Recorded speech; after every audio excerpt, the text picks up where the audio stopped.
Good afternoon. Good afternoon. Welcome back. We're doing area of similar figures. This is 11-6. Here's the homework assignment for it. Note the due date is Wednesday. Let's go into our notes. Notes are just a bunch of examples, so we'll do a few with you guys and make sure you're feeling comfortable.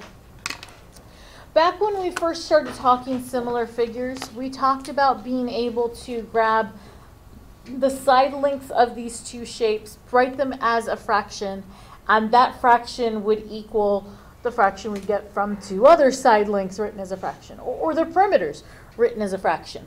We can do the same idea with area, except we have to write those side lengths squared. Okay? Because area is a squared unit, it's like square feet, square inches, square centimeters. We have to take the side length and square that in order to make them be equal. Otherwise, weirdness happens. Okay? So let us practice. We want to try to find the missing area. This shape here on the right is the shape that's missing its area, so that's what I'm going to be calculating. And I'm going to do it on a separate sheet of paper just so that I can write big and fat because they're fractions. Huh? We're going to need 36, considering that the 5 is multiplied by 3 to get 15. Yeah, and that feels reasonable, which works perfectly for perimeter. With areas, it doesn't quite work the same way. Okay? So we'll run through our formula, which is right up there, in order to figure out what that actual area is going to be. Okay? You'll see it's going to be slightly different than the 36 that your gut is telling you that it wants to be. All right, so let's write our formula. Our formula says taking the area of one shape, divided by the area of the other shape. I'm going to put a variable because I don't know. That's going to equal the side length of the first shape divided by the side length of the second shape, that fraction squared. Yeah, I know, right? It's like, oh my God, not only do we have fractions, but we have fractions with powers on them, and oh my God, this looks scary. Okay, I'm going to write over here just so that I can write bigger, otherwise it gets too small. First step I recommend is, as you're looking at this, look for fractions that you can reduce to smallest terms and do that. I can see right here that, yeah, this 5 over 15 turns into 1 over 3. So I'm going to do that first. Everything else stays the same, so the only change that I made was that fraction. Okay, and now I'm going to continue. I'm going to go ahead and handle the squared thing. What does squaring something mean? Multiply it to itself 2 times. And now I'm going to go ahead and do that multiplication. How do you multiply fractions? All right, and I saw he made this like X with his finger, so cross multiplication is what you're thinking. Cross multiplication happens when you have a fraction equal a fraction. Right now, I don't. Right now I'm looking at a fraction times a fraction. And to multiply fractions together, you go straight across. So 1 times 1 over 9 times 9. And now we cross multiply because now it is a fraction equal a fraction.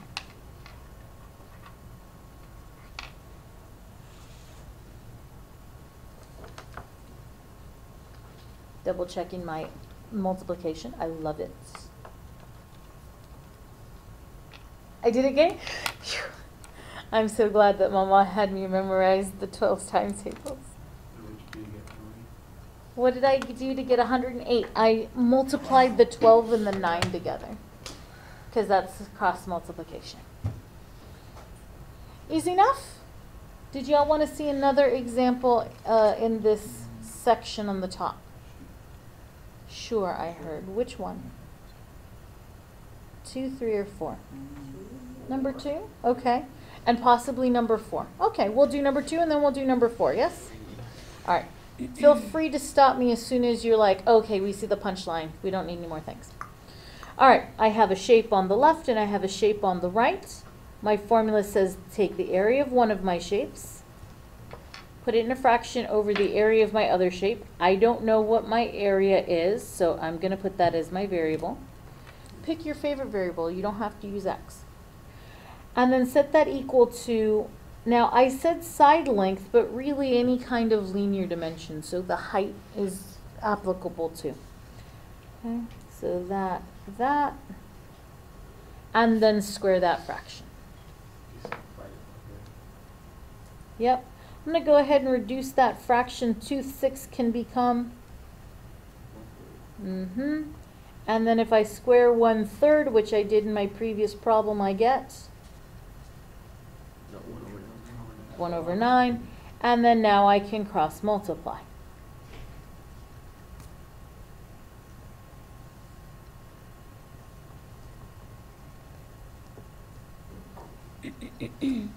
Done.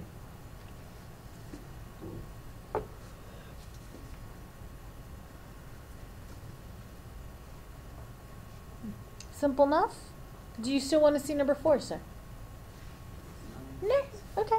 I heard a yes? No. All right. Let's look down at the bottom of the page. It's the same setup, only this time it's one of my linear side dimensions that are missing. But otherwise, the process remains the same. I'm going to do area divided by area equals side information divided by side information, the side info squared. And now I have to solve that for x. And it looks way more complicated. 1, the numbers are bigger. And 2, my x now is inside of where my exponent is, and it looks scary. Okay? There's my setup. Again, I'm just so that I can write bigger. All right, I'm going to handle this squared fraction first. Okay, so that's 28 over x times 28 over x. Multiply straight across. I heard someone tapping buttons on calculator, so helping me out with 28 squared. 784, he says, and the bottom is x squared. Now from here, cross multiply, because I have one fraction equals one fraction. So these two things multiplied together equals those two things multiplied together. Miss, isn't it 296? Oh, it is. I'm so sorry. Thank you. I dyslexic moment. Yeah, it's 296. I had a dyslexic moment. I'm so sorry. Thank you. And then 169 times 784. Because we're doing these two. Good eye. Thank you. Someone with a calculator app. Okay. 13, 2496. That's a gigantic number, but that's okay because you have calculators to help you when these numbers get too big. Now I have to solve this thing for x. I love that you notice the square power gets undone by a square root. Yes, but we want to get rid of the number being multiplied to x squared first. So we're going to divide first and then multiply.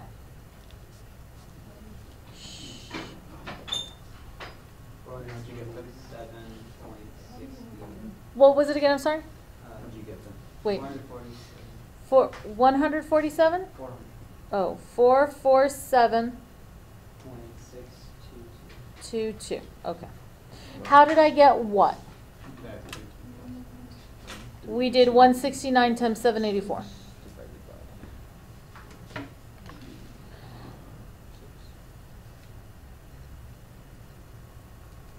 Okay? All right.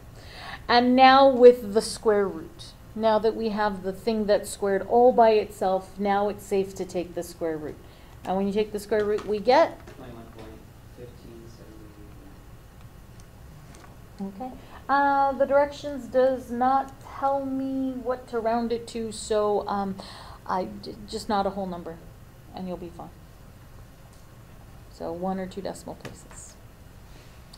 Do you want to see this on a different shape there at the bottom? Just so you have another example. Number 7, sure. Okay, there's number 7. Our setup remains the same. Area divided by area equals side divided by side, that fraction squared. Area divided by area, side divided by side, the fraction with the side squared. You were always welcome to look for the fractions that you can reduce and put them in smallest terms.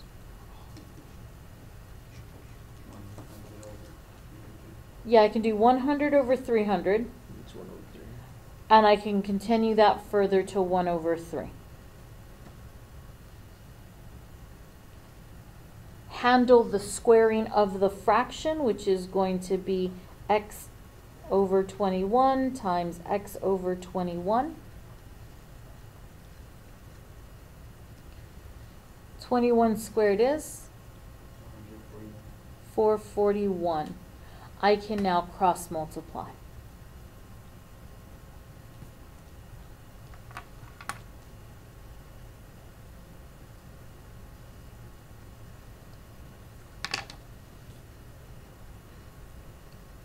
From here, get rid of the multiplication first so that it's safe to take the square root. 147? No decimal? Okay. And now it's safe to take the square root. 12.12. 12.12? Okay. That's it. That's all there is to areas of similar figures, guys. Whew, after all that trig with regular polygons, this is like easy peasy, huh? You're like, thank God we needed an easy section. Any other questions on this? All right, thank you very much.